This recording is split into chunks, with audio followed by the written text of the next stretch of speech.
Hi guys, we're making tanghulu with dragon fruit. So it's cutting.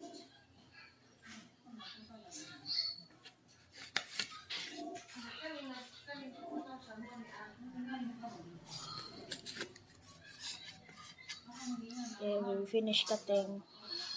Now we put it on skewers.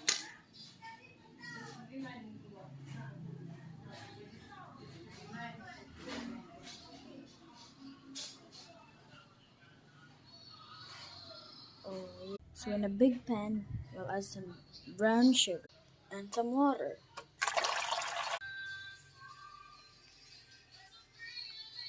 Finish.